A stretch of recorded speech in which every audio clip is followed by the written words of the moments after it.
স্বাগত ডিবিসি সংবাদে আপনাদের সাথে আছে রেদওয়ানা।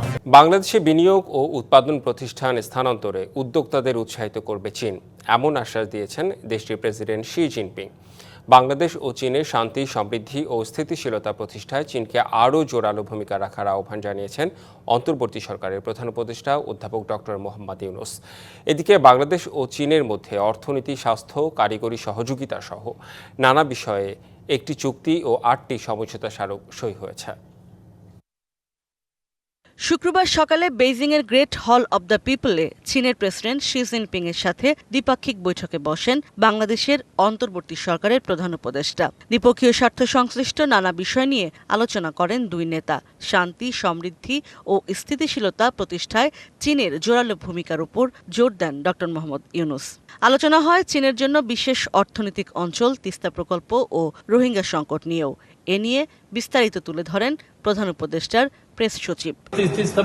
ওয়াটার রিসোর্স ম্যানেজমেন্টের ব্যাপারে কোঅপারেশনের কথা এসছে, সেখানে তিস্তার বিষয়টাও এসছে, তিস্তার এই প্রকল্পে সাহায্যের কথাটাও এসছে।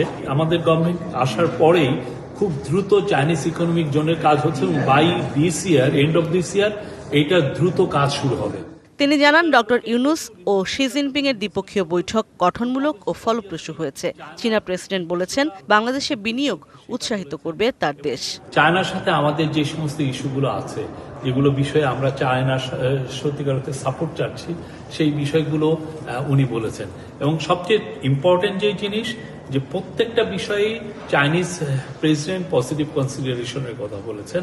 উনি বলেছেন যে প্রফেসর ইউনুসকে এবং তার গভর্নমেন্টকে তারা ফুল সাপোর্ট দিচ্ছেন। এবং আরেকটা কথা, যেটা এই পুরো ভিজিটের একটা অন্যতম দিক ছিল, যে চাইনিজ ইনভেস্টরদেরকে বাংলাদেশে ইনভাইট করা।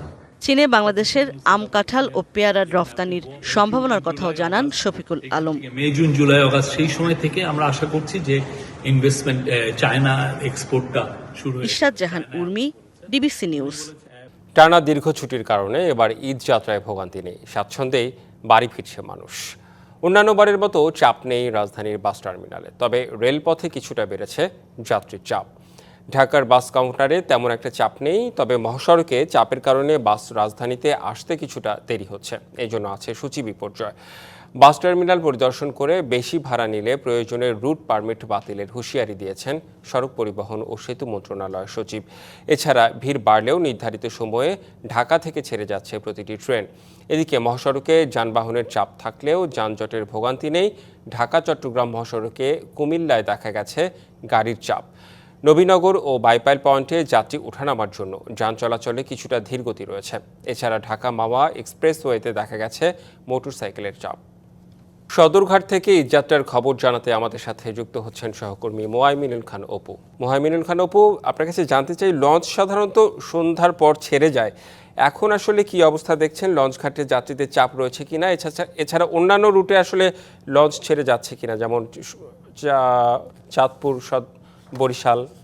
যেমনটি বলছিলেন যে এখন কিন্তু এই মুহূর্তে রাজধানীর সদরঘাটের যাত্রীদের যে চাপ, সেটি কিন্তু তুলনামূলকভাবে বেড়েছে। জুমার নামাজের পরপরই যাত্রীরা কিন্তু এই সদরঘাটের উদ্দেশ্যে আসতে শুরু করে। আমি যদি একটু দেখাতে চাই যে জুমার নামাজের পর যখন যাত্রীরা এখানে এসেছেন, তাদের সাথে আমাদের কথা হয়েছে যে এই লঞ্চগুলো সাধারণত সন্ধ্যার পরে ছাড়লেও কিন্তু যেই লঞ্চটি ভর্তি হয়ে যাবে, অর্থাৎ পরিপূর্ণ হয়ে যাবে, সেই লঞ্চটি কিন্তু সদরঘাট ত্যাগ করতে বিআইডব্লিউটিএ থেকে কিন্তু বারবার বলা হচ্ছে। এবং পাশাপাশি যদি বলে থাকি যে এখন পর্যন্ত 40টি লঞ্চ কিন্তু এই রাজধানী সদরঘাট থেকে দেশের 38টি নৌরুটে কিন্তু ছেড়ে গেছে।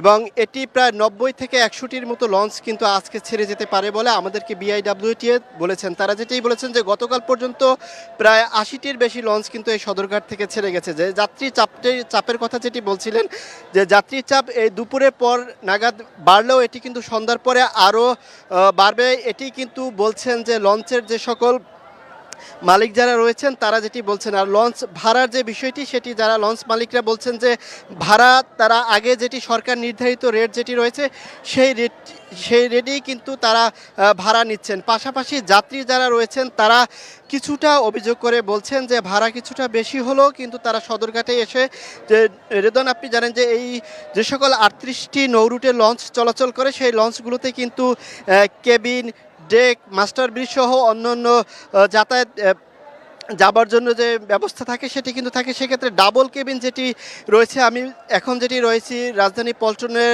13 নম্বর পল্টনে রয়েছে, এখান থেকে মূলত ভোলা রুটের যে লঞ্চগুলো যায় সেগুলো কিন্তু ছেড়ে যাবে সন্ধ্যার পরে, তবে লঞ্চ ভর্তি হলে সেই লঞ্চগুলো এখান থেকে ছেড়ে যাবে। ভাড়ার ক্ষেত্রে সেই ডাবল কেবিনগুলো তারা যেটি বলছেন যে 2200 টাকা নিচ্ছেন, এবং সিঙ্গেল কেবিন যেগুলো রয়েছে সেগুলো তারা 1200 টাকা নিচ্ছেন, এবং পাশাপাশি ডেকের যে ভাড়া সেটি তারা 500 টাকা বলছেন। তবে সদরঘাটে এসে কিন্তু যাত্রীরা অধিকাংশ ডেকেই যেতে হচ্ছে বাধ্য হয়ে।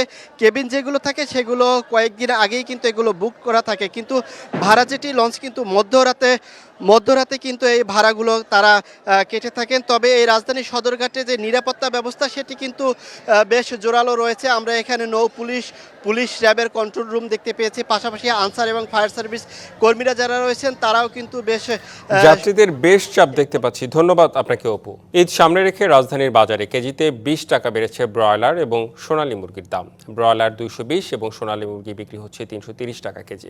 সপ্তাহের ব্যবধানে কেজিতে 5 থেকে 10 টাকা বেড়েছে বেশ কিছু সবজির দাম মানভেদে। প্রতি কেজি বেগুন 8 থেকে 120 টাকা, 80 থেকে 120 টাকা, ঢেঁড়স, করলা, ঝিঙা প্রতি কেজি 100 থেকে 120 টাকা, পটল প্রতি কেজি 80 থেকে 100 টাকা, দেশি শসা 100 টাকা এবং বরবটি 100 থেকে 120 টাকা কেজি বিক্রি হচ্ছে।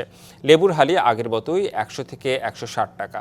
কেজিতে 20 থেকে 30 টাকা বেড়েছে মাছের দাম। বিক্রেতারা বলছেন সরবরাহ সংকটে বেড়েছে সবজিসহ বিভিন্ন পণ্যের দাম। বাজারে কৃত্রিম সংকট তৈরি হচ্ছে কিনা তা খতিয়ে দেখার দাবি ক্রেতার। রমজানের শেষ দিকে এসে জমজমাট ইফতারির বাজার। এই মুহূর্তে নরসিংদী থেকে যুক্ত হচ্ছেন সহকর্মী তোফায়েল আহমেদ স্বপন। স্বপন, নরসিংদীর ইফতার বাজার কেমন জানতে চাই আপনার কাছে।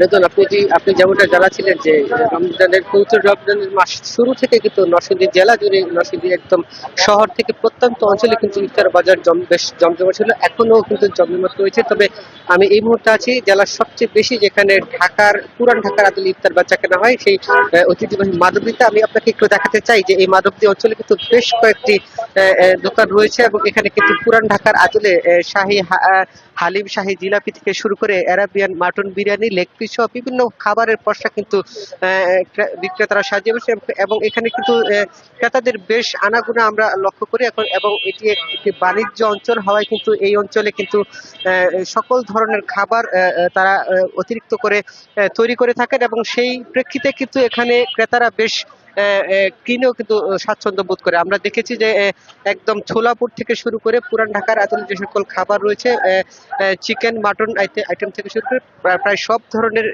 খাবার পাওয়া যায়। পাশাপাশি কিন্তু চাইনিজ, থাই এবং ইন্ডিয়ান ফুডকেও কিন্তু এখানকার মানুষজন বেশ উৎসাহের সাথে কিন্তু কেনাবেচা করে থাকেন। আমি দেখেছি যে এখান থেকে কিন্তু জোহরের নামাজের পর থেকে কিন্তু বিক্রেতারা কিন্তু পসরা সাজিয়ে বসে থাকেন, এবং ক্রেতারা কিন্তু আসর থেকে ইফতারের পূর্ব পর্যন্ত কিন্তু তাদের যে সকল মুখরোচক খাবার সেগুলি সংগ্রহ করে থাকেন। আমার কাছে একজন টপ 10 এর একজন ইফতার বিক্রেতা রয়েছেন। একটু জানতে চাইবো যে এইখানে আসলে আপনাদের ইফতারের ঐতিহ্যটা কি, বিশেষত্বটা কি?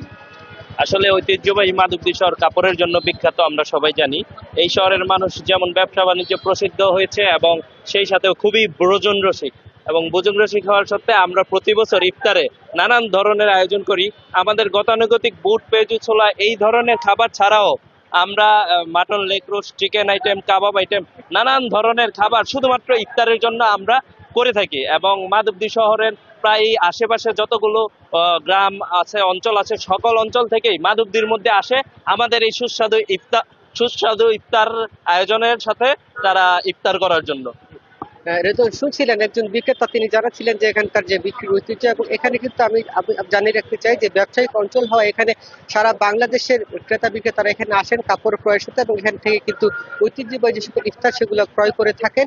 এবং এই উপলক্ষে কিন্তু এখানকার ব্যবসায়ীরা আরো জানিয়েছেন যে অন্যান্য ক্ষেত্রে যে 27 সন্তানের পরে বেচাকেনা কম থাকলেও এখানে কিন্তু সেটি নয়, এবং এখানে একদম ঈদের আগের দিন পর্যন্ত এই বেচাকেনা চলবে বলে।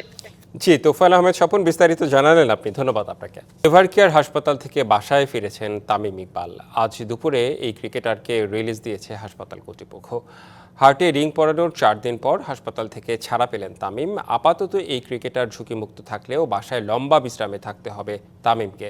মেনে চলতে হবে চিকিৎসকের সব পরামর্শ। তবে কিছু পরীক্ষা নিরীক্ষার জন্য শনিবার আবারও তাকে হাসপাতালে যেতে হতে পারে। 24শে মার্চ ডিপিএলের ম্যাচ চলাকালীন অবস্থায় হার্ট অ্যাটাক হয় তামিমের। এরপর কেপিজি হাসপাতালে রিং পরানো হয় তাকে। এর একদিন পর এভার কেয়ার হাসপাতালে স্থানান্তর করা হয় তামিমকে।